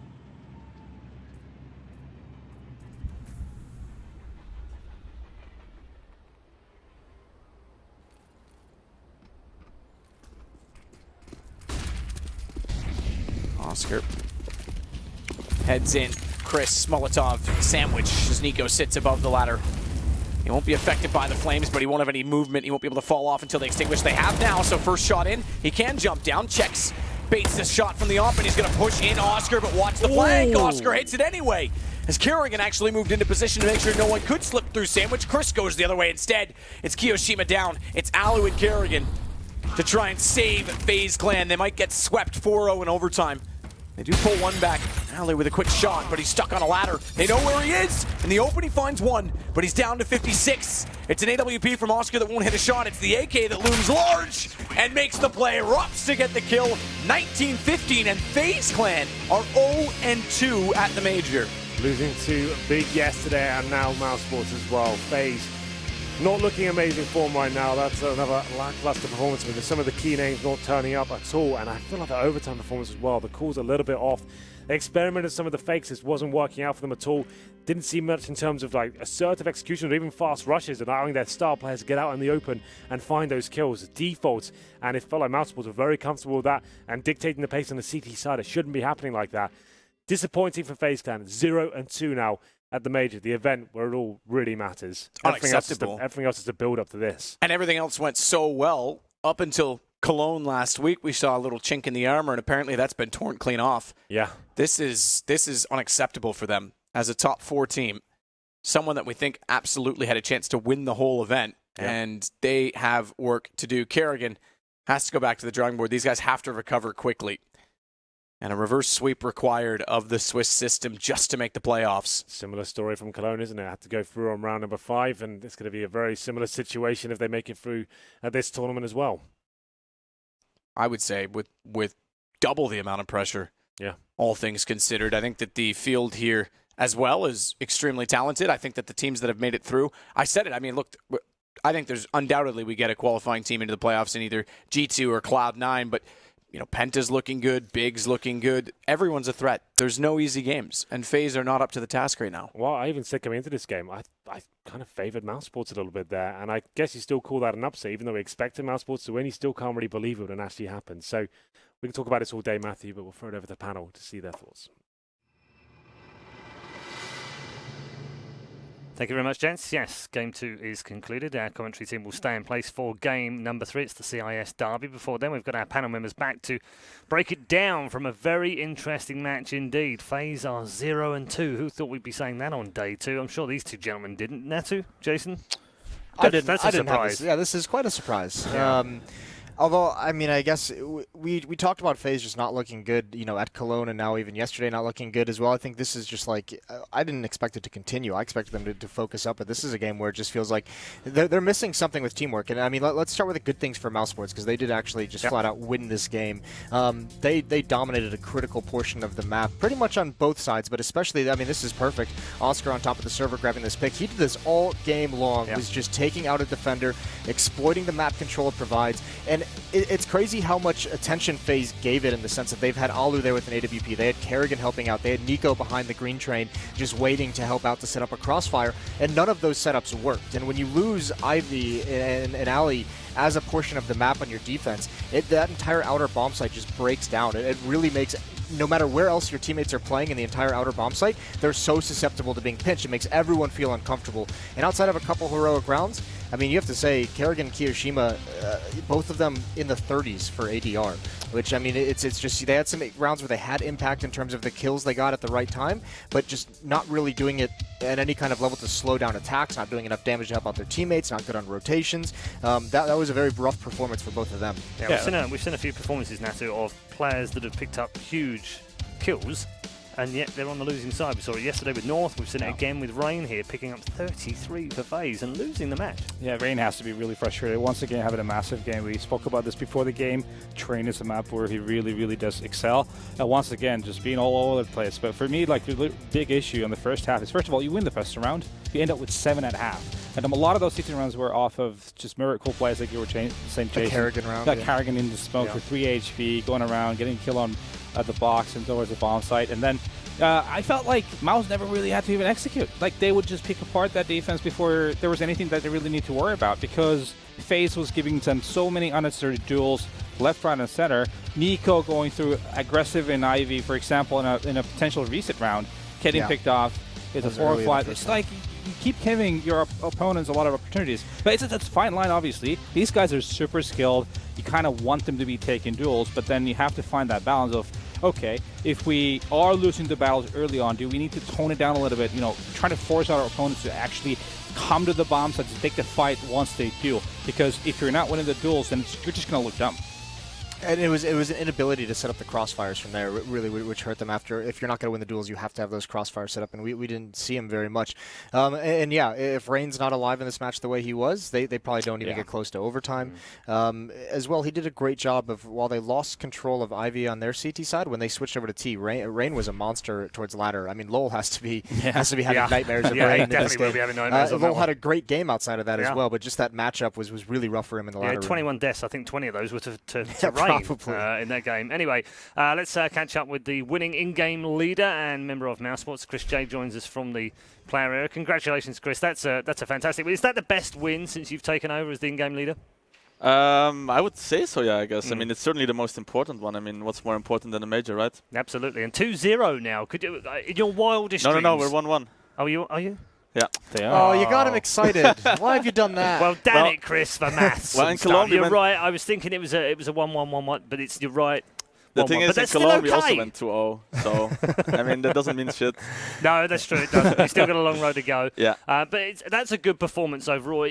How is the team coming together around you and fitting together? I know we've spoken before, but just for the benefit of the viewers at home that maybe don't know what you've gone through and the changes that you've made to the team. Well, that I made of the team, I mean, I didn't make any of the changes, like player-wise, but the changes came, and I adapted. The team adapted very well, I would say. I think things are working really well. I think we had really nice T-side now as well on train. I felt like it's the first game where I actually caught pretty good. I would say I was kind of proud of myself. Okay, nice. Yeah, you seem quite proud of yourself. And I saw you smiling a couple of times in the early rounds. Yeah, but everybody was just playing good, Yeah. We picked them everywhere. Oscar was getting picks. He's standing right there. He's doing a really good job. I mean, other side of the map the same. So it was like kind of easy to call. Like sometimes say, guys, okay, regroup. Let's do something together. But yeah, FaZe, they gave us the opportunities and we took them. Yeah, I think that's the key. Now, I don't want to take anything away from you because you did play well as a team, but that wasn't the best we've seen from FaZe, was it? That's true. No. Okay, I've got Moses and Nato alongside. I'm sure they've got questions for you as well. Yeah, how do you prepare against a team like FaZe? So you know you're going to be up against a lot of duels. You know, they're going to be stretching, taking wide angles, you know. And even when you don't expect it, they'll be taking the duels. Like, how's that to prepare against? Well, to be honest, even the unexpected duels we expect from them. So we didn't really prepare that much. We just knew that we had to be on our toes, T side, maybe not be too aggressive at the start, like let them make a move and be ready for any of their moves. And we kind of were, like in team mid, I never really got caught off guard. In early, my guys never got caught off guard.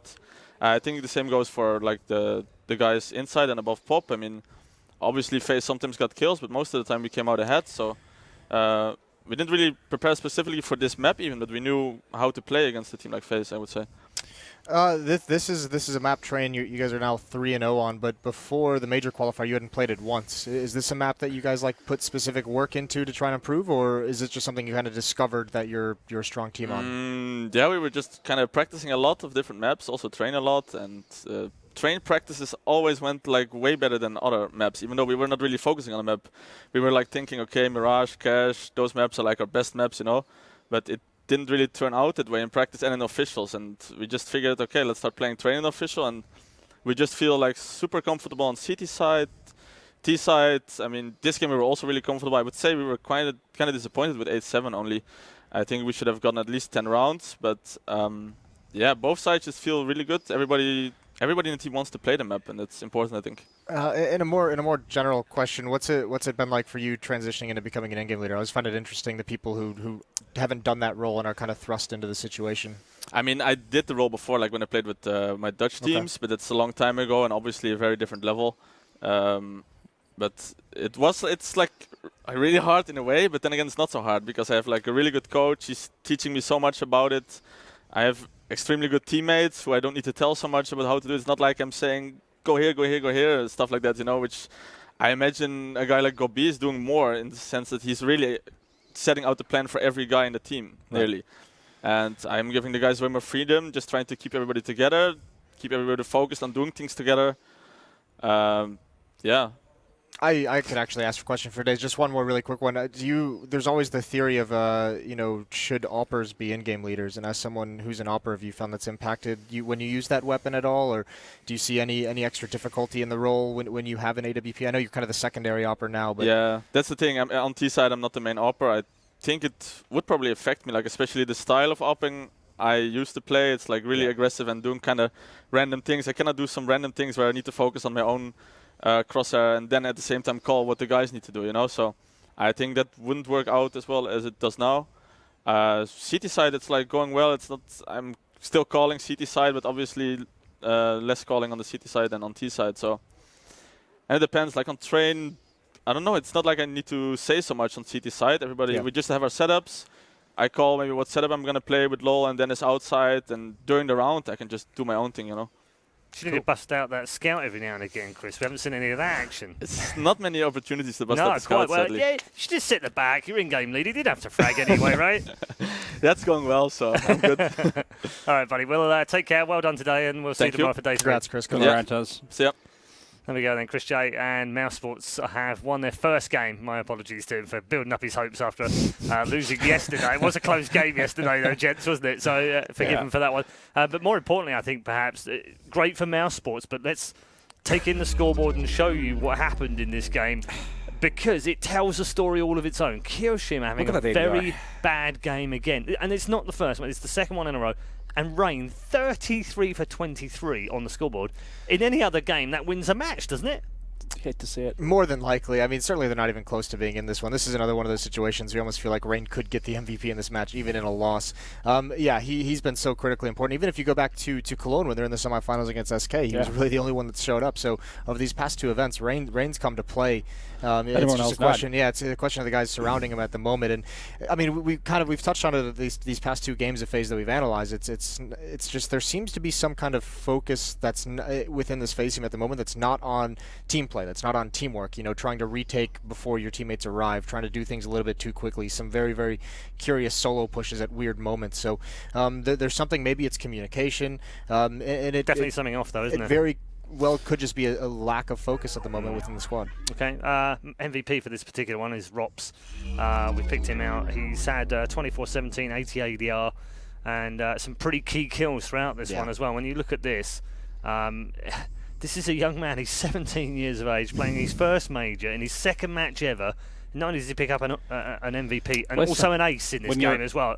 What can the guy not do? When your surname is cool, you kind of have to perform, right? I mean, he's got a good future, isn't he? Really, he really does, doesn't he? No, I mean, he was just an asset on that inner bomb side, outside, like on the T side. You know, just coming in, like the knack he has to be at the right place at the right time, just seems to be there for him. Yeah, and it's actually, I just kind of laugh every time, even watching the other Estonian player whenever they clutch big rounds. I mean, they both had good performances, and every time they clutch, they're just no expression, no reaction whatsoever. Complete robots. HS the same thing. Why not? Complete robots. Great. It's just like they just don't even realize what they've done almost. But yeah, great game from him. Phenomenal impact. Shout out to Oscar as well. Did not win in the official award here, but I want to give him a high five, virtual high five. Virtual high five from Moses. He's in an extravagant mood today, is Moses. He's been very generous, very genial with all of his compliments today. I hope it continues as well as we head into match number 3, because this one is a derby. It's heading in to the CIS as we have Flipside versus Na'Vi coming next.